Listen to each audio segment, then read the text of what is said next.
Észak-Írországban hova megy először az ember, amikor megérkezik? Hova viszik? Kocsmába. Az első jelenet nyilván kocsma. Itten vagyunk a hely egyik legjobb éttermében. Igazából 3 legjobb étterme van, és a 3 az egy tulajdonosé.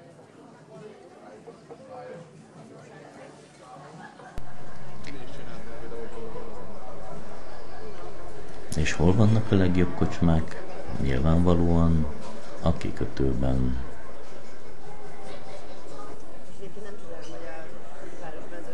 A kikötőben, ahol érdekes esemény fogadott már az első napon. Saját készítésű halálos bárkák bemutatója.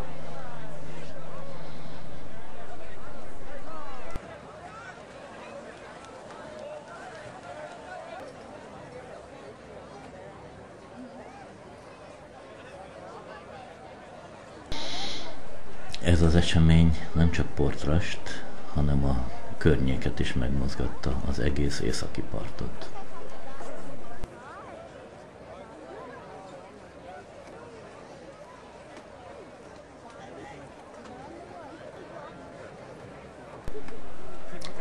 Az eseményt mindenki halálosan komolyan vette, a résztvevők is, és a nézők is.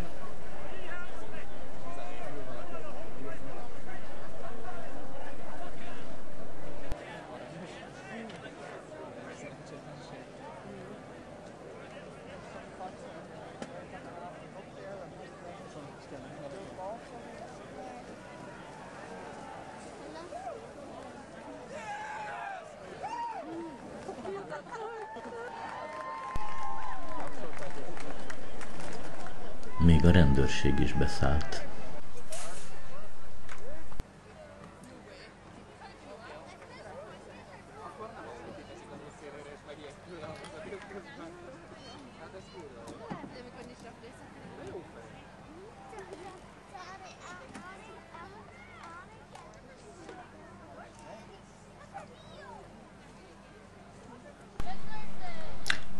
Voltak figyelemre méltó és egészen elképesztő tákolmányok is.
Aztán persze az élet visszaállt a saját nyugodt rendjébe, ahol is az emberek a tengerparton voltak, a táj gyönyörű volt, az idő napsütéses, szép, és időnként nagyon furcsa jelenségek voltak, mint például ez, hogy a tenger felől nagy, sűrű köd szállta meg a partot.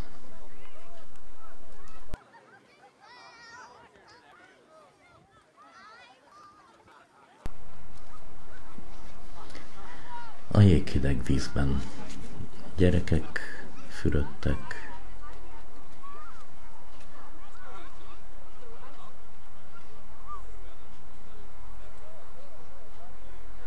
ahova a nap sütött, ott jó meleg volt. Ahova nem, ott nagyon hideg. A víz, mint a jég.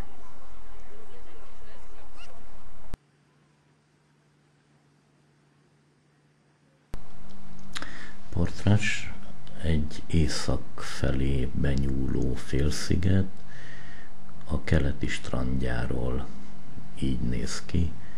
Indul egy kis sziklás résszel, nyilvános WC, majd parkoló, és aztán kezdődnek a házak a Ramorhead után, ottan benyúlik egy kicsit a Ramorhead, és aztán kezdődik a város. Ez tehát keletről a látvány, a keleti strand felől.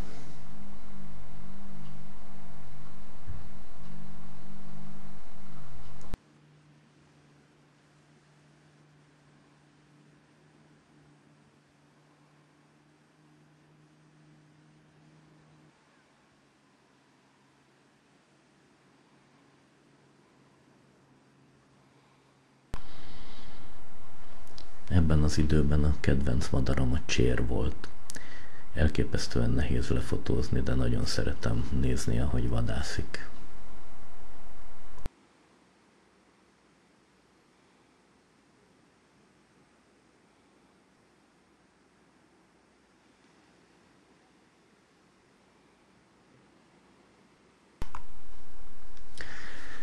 Nyugat felől pedig így néz ki a város. Ez itt a nyugati strand, vonattal,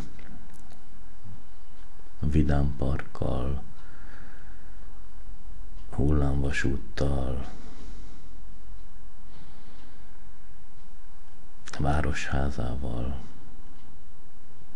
Ottan vannak a házak, többek között a miénk is, kikötővel, mentőhajóval, és a Ramorheaddel.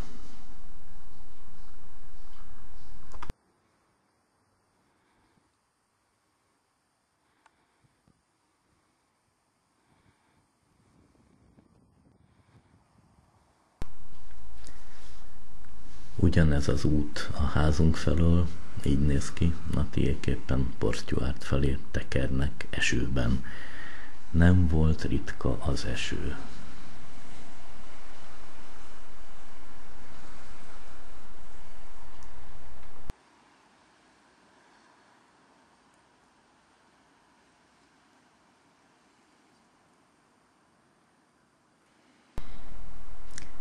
A természet a házunk körül sem volt kifejezetten csúnya.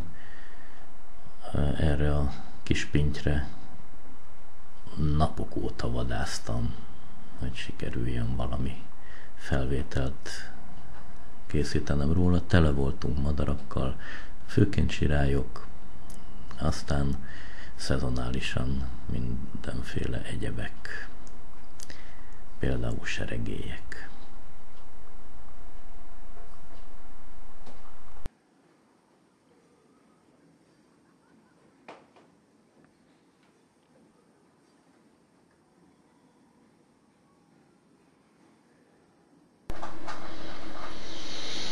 Egyik kedvenc helyem a kikötő volt, ahol csotrogány halászhajók kötöttek ki.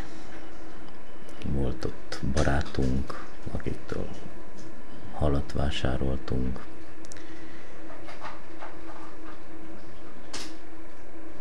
Meg a társadalmi életet éltük vele.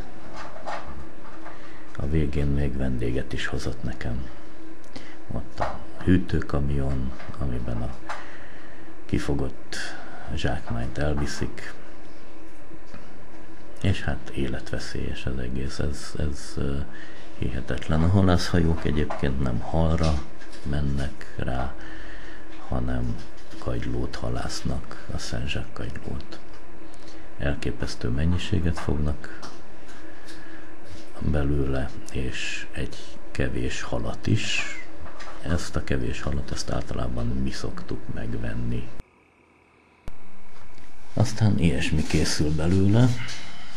Ez például John Dory, azaz kakashal, mandulával, ez még nyers állapotjában. Aztán megsütjük, megsütve pedig így néz ki. Az egyik legfinomabb hal. Aztán vannak egyéb ilyen kevésbé értékes halacskák is, de egészen finom dolgokat lehet elkészíteni belőlük, hogyha egy kicsit gondosan odafigyel rá az ember. Például ilyen lesz belőle.